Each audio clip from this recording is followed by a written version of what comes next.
Let's see. Hi. Hi. Great. Yeah. It threw me for a little bit of a loop because usually I do YouTube Hangouts and you just said like, oh, Skype. So I was like, oh.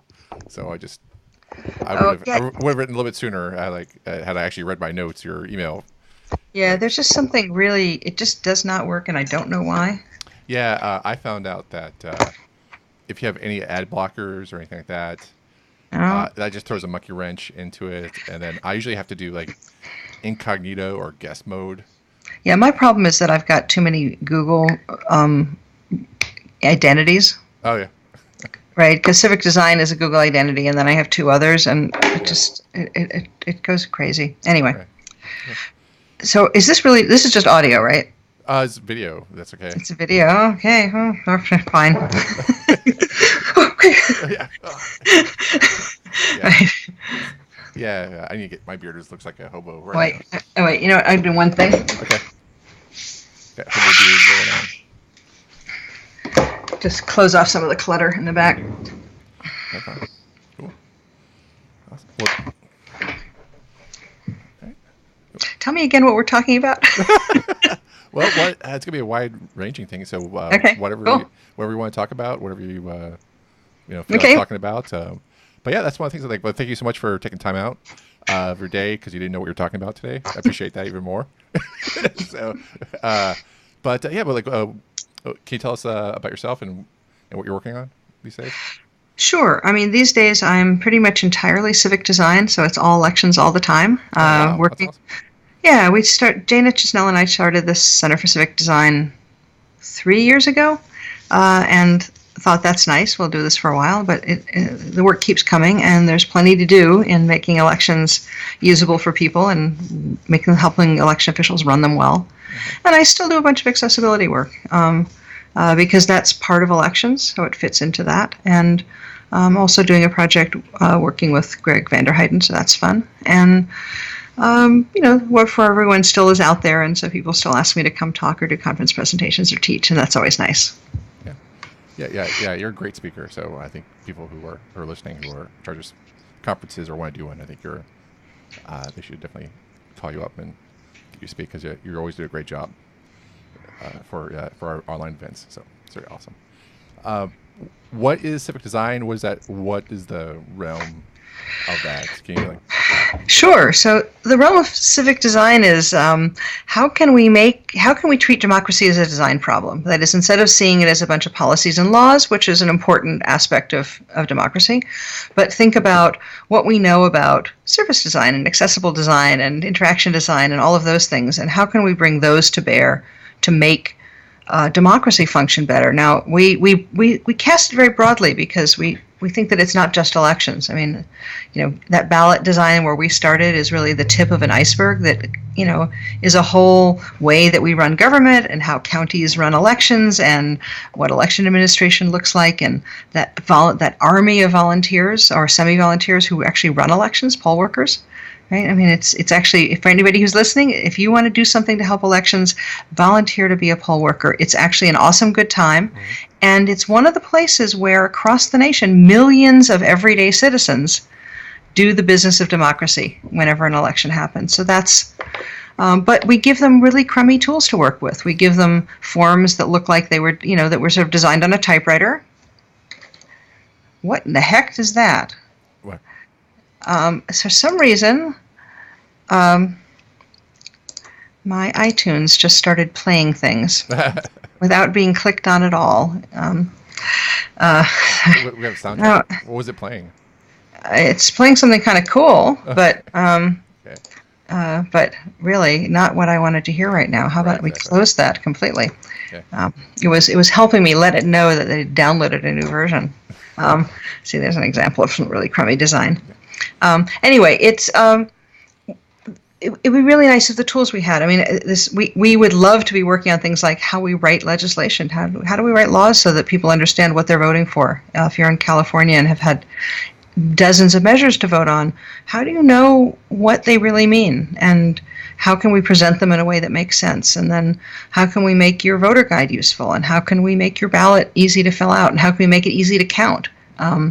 Right, so that when it gets counted accurately. But all of those things play into questions about local government versus centralized state government. What should we be doing digitally and what should we be doing by a person? And elections are really interesting because it's one of those places where accessibility is really critical because it all has to come together on those, 12 hours of election day or 14 hours of election day. And if someone can't get to the polls, do we have alternatives for them? If they can get to the polls, do we meet them with a ballot that they can actually fill out and mark whether independently and privately? Can we do that in a way that doesn't mean that they violate secrecy of the ballot? All of those. So all those questions, the sort of underpinning of how we run our country, show up on election day and all the materials that coalesce there. Mm-hmm. Yeah, I've actually been a poll worker a few times, and I love it. I actually loved it in Florida more than I liked it. I've also been in Ohio too. I enjoyed Florida's poll working a lot more because I felt like they were more with it in terms of accessibility and flow, and it was actually I wasn't a poll worker during the 2000 Gore versus Bush type of thing, that the floating Chad or the hanging Chad that you have but I do want to talk about that, but I do see like there's a difference because I felt like the person in charge of the ballots for the county that I worked in Florida, he was very meticulous about making sure there was a process and that it was followed and that things were legible, and so I had documentation for everything that I did. And since I was the youngest person there, I was in charge of the modem, ballot, right, the electronic ballot and stuff like that, so which is totally ageist, but whatever. But I had to go like connect the modem. I had to go find a telephone port somewhere and connect it. And so I had detailed instructions for every step of the way. And I was like, wow, this is great. This is good. And then I went to Ohio, and it turned me off. Totally for being a poll worker because it was. I want to sort of defend election officials everywhere, which is that it's really county by county, not state by state. Yes. So there are many great county election officials who set up things wonderfully, and then there are probably some who don't. There are state laws that make that easier and harder. Okay. So there's a lot of variation. I think that's one of the things that surprised me. I think. I certainly had the impression that there was one big national election system, but it's not true. It is, in fact, very local. And there's some bad things about that, but one of the good things about that is that small changes can make a big impact for everyone in a county right away. Yeah. Yeah, I think. So what type of work do you do, like to help people with polls? Like what type of projects or issues that do you tackle with that? Okay. Well, we've been lucky enough to be able to mix a lot of kind of open-ended research, or not quite so open-ended, applied research with what to do with it. So we've spent about 3 years working in California so far, where they have required voter guides, right? The state and the county send out paper, piles of paper. In San Francisco, it was 150 pages or so last election. Wow. That's a lot of money, right? It's a lot of print and it's a lot of money. And if we're going to do it, wouldn't it be nice if it was actually good, right? If it was actually helpful. So we were charged with asking the question, what makes a good voter guide? And we were paired up with the League of Women Voters of California, which is an awesome organization. In fact, nationally, it's an awesome organization. And the head of the group we were working with said, look, if we make it 10 or 15% better for people who already vote to vote, we will have failed, right? The goal here is to think about why people don't vote and what information they need to want to vote and how do we connect them to this process. So we spent our time in community gyms and on the steps of libraries and going to LGBT centers and standing on street corners trying to look for people. At one point, I went bounding up to a group of young men outside a library and said our opening line, which is, "Hi, are you registered to vote?" And they went, like, "Got you." And I went, "Great, you're exactly who we want to talk to." And they're like, "Oh, darn, been caught." But we ended up having this fascinating session with them, with two of the guys being our main participants. But they were all young. They were in the local university, but they'd had very different trajectories in their lives. And, they sort of knew you kind of ought to vote, but they weren't really connected to it. And we got to look through some materials and think about why. And it was, when we started that research, we had a book that we'd put together with good pages from voter guides all over the county. There's no point in testing bad stuff, right? For all over the state. So we picked examples of covers and tables of contents and explanations of how to vote. And we got people to go through them and just pick the ones that they liked enough that they'd want it in their voter guide, and then tell us why, talk about it. And it was fascinating. At the end of the day, we learned things like the 5 top pages were very different visually. In fact, I could put them up on the screen, walk half a room away, and I could tell you which was the list of candidates and which was the general instructions and which was the measure. So there was something about the visual presentation tying together with the content in plain language, that just simple things like a table of contents help people get a mental model of what was in this book.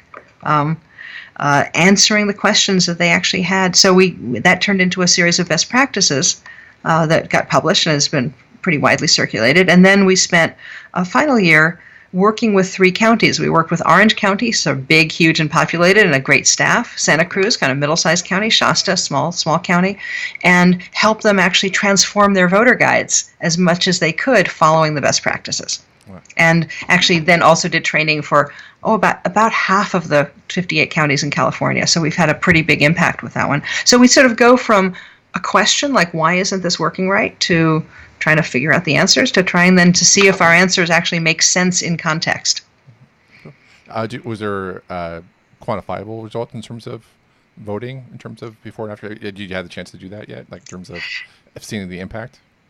Oh, impact on turnout. This is actually very, very hard to measure, right? So, I mean, we could say, sure, lots more people voted, but it was a hot presidential election, and it was the first time in many years that California's primary had counted. So, no, it's very hard to draw that line, but we can draw lines like in California's primary, there was an open seat for senator, and they have a top 2 primary where it's nonpartisan. Top two go on to November.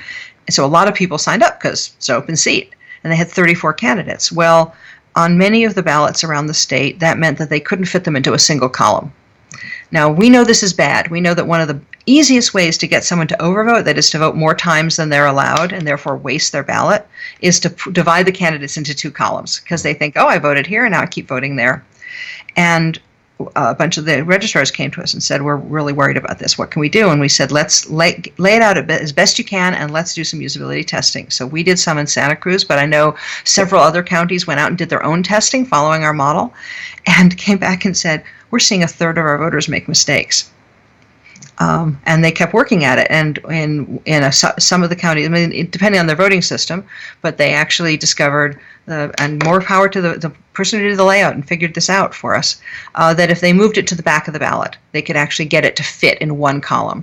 So, can we measure that impact? Probably not, but we can tell you that when we tested it, people didn't the overvotes were bad, but they weren't 33% that we were seeing.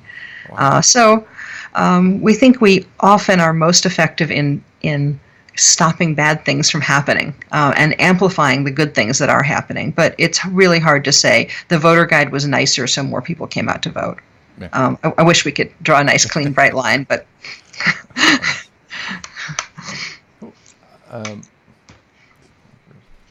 Yeah. So then, I guess what else do you work with? Because you talk about ballot design, which you talk about training for poll workers, like what type of training would you do? Well, we'd actually be doing training for the election officials. So teaching, there's, no matter how many of us there are never enough to go around. So what you really have to do is teach the people who make the things how to do it. We're actually teaching a university course. It's the first in the nation. Wow. Course on election design. It's part of a graduate certificate in election administration. Wow. So it's part of upping the game of the profession. And we've had some great people. So we're beginning to teach general design principles. We have our field guides for ensuring user intent that are basically all of the guidelines we have boiled down to the simplest possible set of instructions and examples of what good and bad design look like. Because if you've never been to design school, if you've never been to a design, how do you know what makes that good, especially when you're trying to fit it on one piece of paper, because that keeps your mailing costs down, or the law is very confusing and requires you to have a lot of complicated words, not well-written paragraphs. How do you then turn that into something that's not just an experience where people are effective at working, but maybe where they don't fear interacting with government? If we can change the expectation from this is going to be painful to no, it's going to be okay. That to me is the real goal. The other thing that we're working on, I'm really excited about. We've been doing some pro bono work with the Brennan Center and a couple of the states. The Brennan Center for Justice is a civil rights group, law center in New York that covers a wide range of things, but has a democracy program. And states are moving to certainly to online voter registration, which is great because it opens up access, but also to something we call automatic voter registration that says, look, when you go to the DMV and you get to motor vehicles and you get your driver's license updated, why don't we update your voter registration at the same time? Right? Why do we have to have 2 trips to a government office to do the same work? And that's really exciting because that begins to start to say, it's not just that we citizens are supposed to fit into the little boxes that existed, not because anyone thought they were a great idea, but because in the old days when everything was paper, you went to the county clerk's office to do this and the motor vehicles to do that, and it was a big piles of paper. Well, they aren't anymore. It's all databases now. It's all the stuff we know about, right? And so why can't we make use of all of those things that we know and all of those electronic tools in the place where it makes sense, which is helping citizens engage with government better? Right. Yeah, I mean, my concern there was a story this week that I read was that it was like government handling databases, right? Where it was an issue. The story was more like a feature article, but it kind of put the scare of me because like when I went to grad school, is one of my areas of research was about government and databases and kind of controlling lives with their databases and getting it wrong. And yes, not that it's at fault, but is this the fact that the information they put in there might be wrong or it might be read wrong, and there's no impetus for them to change it. And so in this story, it was there was 2 women had the same names, same birthday, very different demographics in terms of their background, but they lived in the same city. And one of them got into trouble with the law a lot and got a lot of traffic tickets and everything like that. But the police would never go past name or birthday when they pulled up their information. And if they actually pulled up address or something like that, they would actually find out this is a different person. And then even in the court of law, she's the same person as this as this other person. And so that's kind of where that's a kind of a trouble. So I could see where. Yeah, well, we think about that a lot in elections, right? Because you want to make sure that when someone shows up to cast their ballot, that we know, that they're registered correctly. Because there's been a lot of work. So, for instance, even automatic voter registration has an opt-out where you get to look at it and say, yes, this is me, this is done correctly, and there are people who should not register that way. If you're someone who's being protected, for instance, in a safe at home anti-abuse program, or you're a public person, you shouldn't, your address isn't public record. So I think part of it is we're beginning to learn how to put the data under the control of the citizens themselves, not just the big database. How do you make sure that someone isn't disenfranchised? And I think that the story you just told is a crazy one because that probably goes on in every aspect of their lives. But we think of the worst thing that could possibly happen is that someone who really is a voter, really is registered, really is ready to vote, shows up and somehow isn't able to vote. Right. Because there's no second chances. Yeah, well, in fact, that's a big thing also because there's I forgot what the name of it is, but there's actually you could so if someone shows up expecting to vote, but it's also not registered to vote, that they need, and so depending on the state, depending on the county, it's a county issue. It's a state issue. Yeah, state issue. So if I forgot what the name of it, it's like another. So you actually cast a ballot. It's sealed. It's put into another, provisional ballots. So there's 2 things. One is so your name is on the rolls, but you are really sure you should be allowed to vote. It's called provisional voting, and what happens is they seal your ballot up and then they research it. So maybe you didn't come in and sign. Maybe you didn't show ID or something, or you didn't finish your form correctly, or maybe you're just in the wrong county. You're actually in the wrong polling place, and they can actually transfer most of your ballot there. But the other solution is election day registration, right? Minnesota allows you to, and several other states allow you to actually register at the polling place. Yeah. You have to have proper ID. You have to have someone to vouch for you, but and then they they do go through the same check of regular. They hold your ballot, and your same thing that happens would go through normal voter registration, and it's we are a highly mobile society. I think we're going to have to change our conception of how the system works from the kind of thing where you bought a house at 23 and stayed there until you died. Right. That's just not our society. How do we make our tools keep up with us? Right.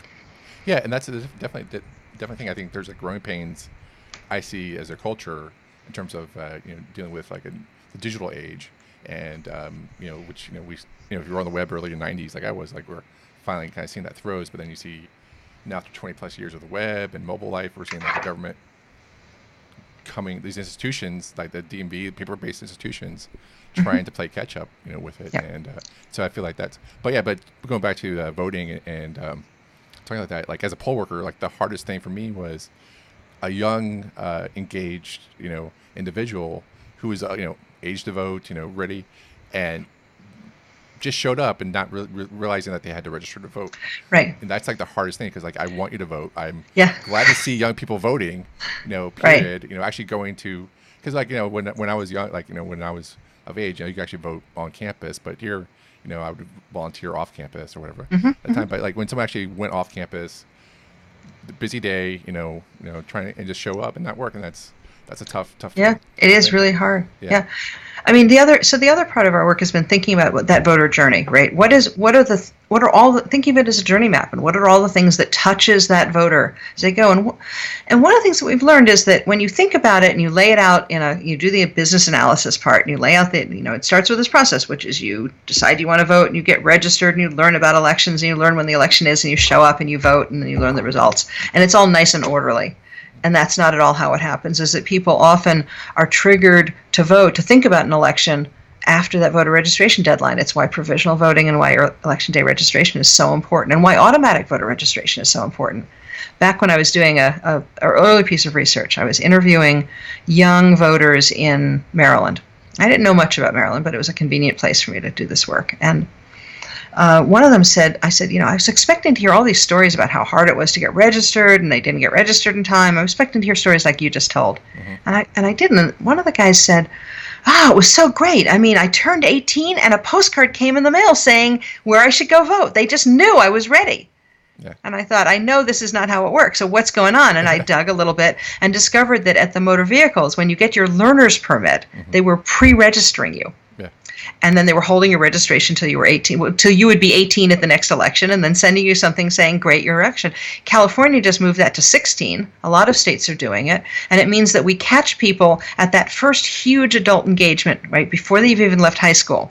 You get your driver's permit. Now, it's not everybody. It doesn't cover inner cities, but it certainly covers a huge swatch of the population. Right. And now we can get them into the voting habit on their very first eligible election.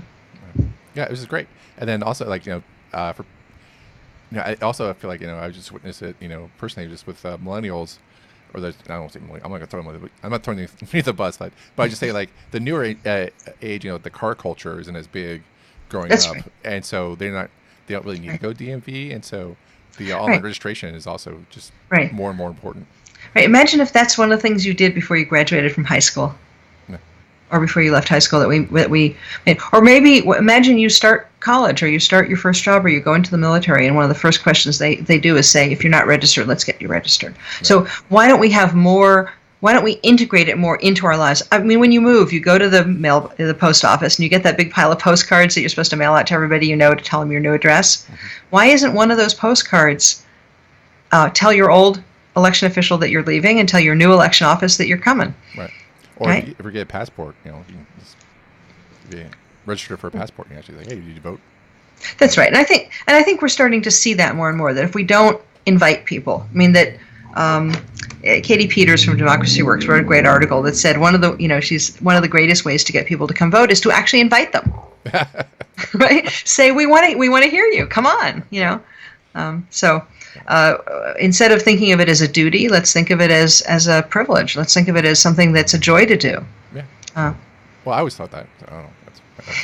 But, I don't think other people might. I'm not going to project myself onto everyone else. But yeah. So poll workers is great. Yeah. So I definitely, if anyone's listening, and I definitely want to urge them to volunteer to be a poll worker, because it's great. It's a commitment, but it's also just wonderful, because you see people in your community that probably would never see before too. So just and it's great because you're just it's democracy in action, like you said earlier. Absolutely. Yeah, it's pretty. So I guess you do. You got to talk about ballot design.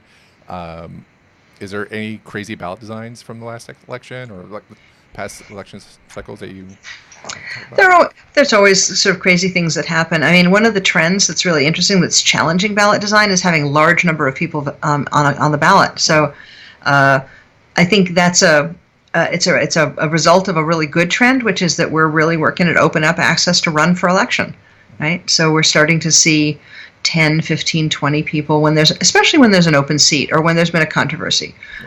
People stepping up and saying, not only do I want to vote, not only maybe I'll volunteer for poll worker, but maybe I'll get on my town council or I'll run as alderman or I'll, have one of those, part-time jobs of actually running my town. And maybe some of those grow up and they start to run their county and then they start to run for state Congress or congressional representative or for the state assembly.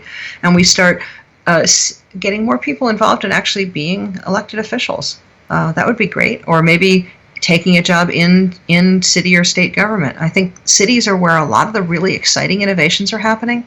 We're seeing design innovation groups in lots of cities who are rethinking government processes and how the programs are working, and they're starting to do things like Dean Logan, who's the county clerk in Los Angeles, 2 years ago, has a great IT group. And in his annual report, he said that he had taken the time it took to register a business from, 3 weeks to 3 days? It was something like that. Just by using IT better, by thinking about the process, by thinking about where are the places where there's real pain points in interacting with government. And wouldn't it be cool to be working on that kind of project? Something that helps people get food stamps better. Code for America does those year-long internships not internships, fellowships, where you get to work with a city. But those cities are now responding by not waiting for Code for America, but setting up their own design innovation groups. They're good at accessibility, they're good at design, they're good at modern coding techniques. And they're doing some of the most innovative work out there. Right, so it's like sort of like a modernization of America almost in a way. Yeah. So, cool. So I do want to go back to another point.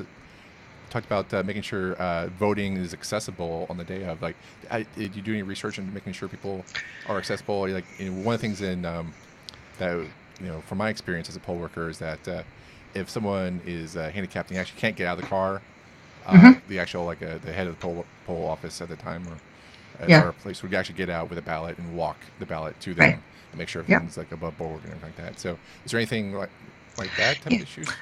Yeah, I mean, we don't do much with physical accessibility, but that is an area where the Department of Justice pays attention. Okay. But what we think about is what are the election procedures. So curbside voting is one of them. Okay.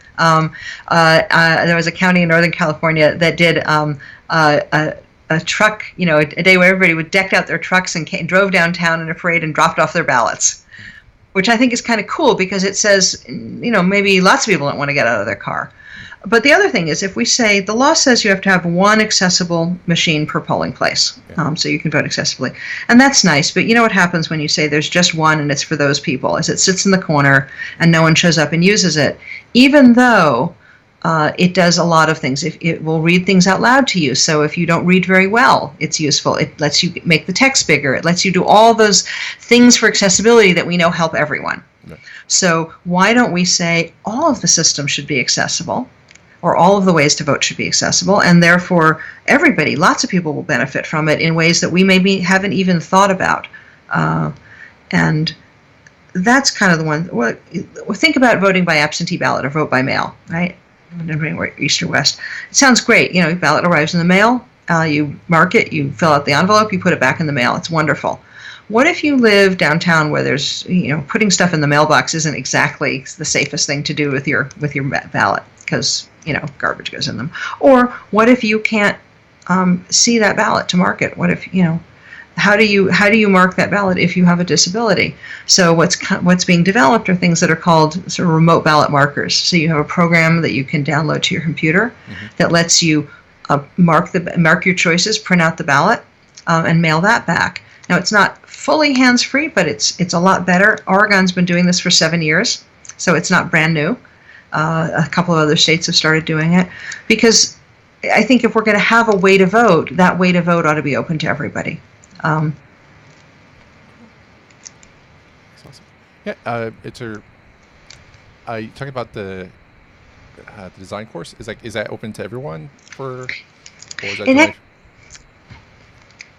It actually is open to anyone. If you can if you're registered for the whole program, of course you can get in, but you don't have to. You can do it as continuing ed and just take the first course. Okay. We would love to have a mix of election officials who know about elections, who are learning design, and young designers or old designers for that matter, who know about design and are learning elections, right? And wouldn't that be great? It's a remote course, so you can take it from anywhere. Okay. We've structured it so that there's a lot of sort of class interaction. I mean, it's a scheduled week by week course, and there's a lot of people, questions people are meant to discuss as a group. So it'd be really great to have more viewpoints in there. Yeah. It's going to be offered in the spring semester every year. So we're just coming to the end of the 2007 presentation, and it'll show up again in 2018. Oh man, I missed out. That's what you're saying. January 2018 is so much sooner than you think. we have, I can't remember the number of days, but Dana keeps a calendar that's how many days till the November 18 election. It's like 500 and something at this point. Okay. And my count is to when is the primaries, because all the material that you develop for the November election, poll worker training, poll worker materials, new voter guide formats, those all get done in January, February, March. Okay. And if it's not done by then, it doesn't happen in November. Right. Okay. Where can people find this course? It's at the Humphrey Center. So it's that's at the University of Maryland Humphrey Center for Public Policy. Okay. But if you also go to our website, that is civicdesign.org, and just search for election design course, you will find it in the news article. Okay, cool. And where can people find out, I guess, more about it? I guess civicdesign.org is more about your work that you do. Civicdesign.org is our communication central. We have a newsletter you can sign up for that is sort of tips about elections. We also have a Medium channel that's Civic Designing that is things aimed. The newsletter is really aimed more at election administrators, but it's interesting stuff. It's good stories, and the Civic Designing is really aimed at people who are not in elections. But all of our projects are out there, so we're pretty transparent about our work. Okay, awesome. Well, this is great. I love that you're doing this, and I'm going to find out more about it and see if I can be on that next course, because I love elections and I love design. So there you go. You'd be perfect. Sure. Well, next thing you know, you'll be applying for a job at Travis County. Awesome. Who, by the way, has one of the most one of the really innovative county clerks and election directors in the country, right in your county. Why is that, and how so? Oh, Dana DeBevoise is amazing. She almost 10 years ago now had this idea of how to make a electronic voting system that would actually be secure, and she's been working with researchers from around the country, from Microsoft Cryptography and Rice University and a bunch of other places, and it's called StarVote, and they're proceeding to try to actually build their own voting system and have it be one that does some of the things that systems don't now. They're pretty close to having an RFP out, which is very interesting. LA is doing the same thing, so we're starting to see that innovation get into the county offices as well. Cool, that's great. Yeah, because we have Austin being one of the startup capitals, and like we have just a ton of startups here in town, so there's just plenty of talent for that to happen. So for them to do that, but yeah, I would love to see what StarVote is, but I just don't understand. I understand it, but there's some maybe you can get some thoughts on this. But I always thought like we should have open source our voting systems. Like there's always this big brouhaha over my electronic ballot got hacked, and there's always some concern about that. I always thought like, well, maybe we should just open source it and have the system be checked out by a whole bunch of programmers and something like that on the fly. Is that something feasible? I think that's part of the formula, but which is to have some level of open source to it.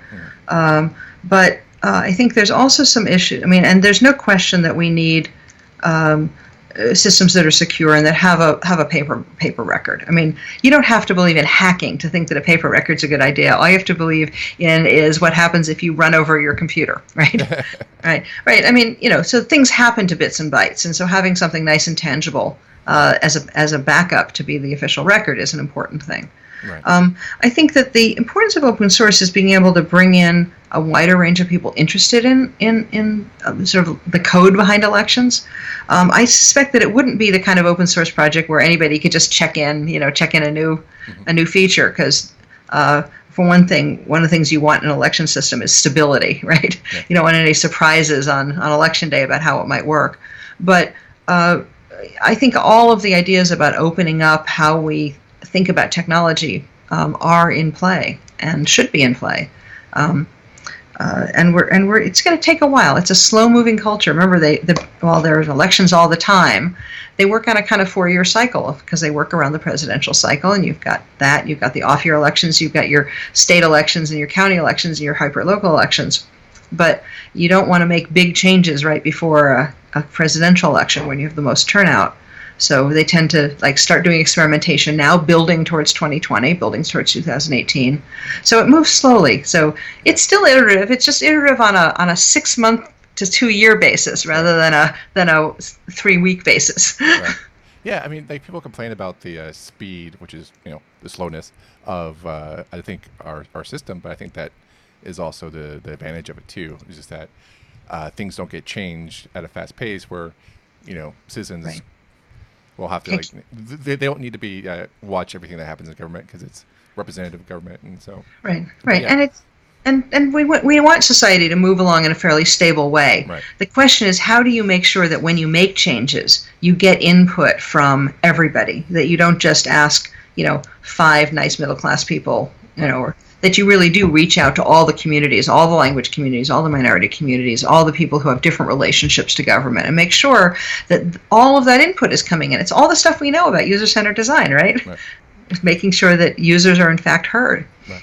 Yeah, and then I think the big question is, maybe that I see is just maintaining or growing the faith in the system. And so when I talk about open source, you'd still you can say even with software development, they lock in a feature, like even FedEx, when before Christmas rush happens, they lock their software down so no one can make a an update to the software right before to the Christmas rush packages. So, but I can see that also with the voting machines, is the system is an open source system. It's okay, well, no more patches after this, XYZ.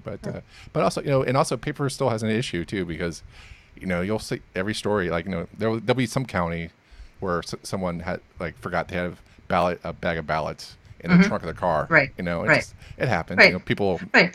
But that's where the electronic system can come in, right? Because if you know how many people voted, right, and you know how many ballots you got, and there's 1,000 missing, then you've got a cross check. Right. Exactly. And I think so. I think it's about a kind of transparency. When Colorado last year switched to their new model where everybody gets a ballot by mail, but they can also go to a voting center to vote. A couple of the counties started working on helping their citizens understand what this new system looked like behind the scenes. And they started doing tours of their ballot processing centers and putting up posters, and people left saying, wow, first of all, I had no idea how complicated it was, or how thoroughly you check that every ballot that comes in is handled properly, it's counted or not counting as it ought to be. It's hard to trust something you don't know how it works inside, and that might be code, but it might be procedure. Yeah. Right? Exactly. Yeah. So I think so being a poll worker or just taking the time to learn how it works makes a big difference. And then I think the other side of that is it being incumbent on us to make sure that the way it works isn't so complicated no one can understand it.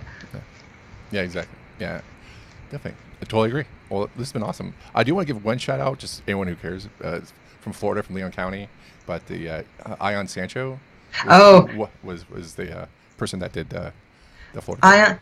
Ion is amazing. He's just retired. Mm-hmm. Just retired this year after the election. He was quite a thought leader in the world of elections. Yeah. So when I think of my poll working experience, he was the gold standard. I didn't know how good I had it until I moved until I moved around.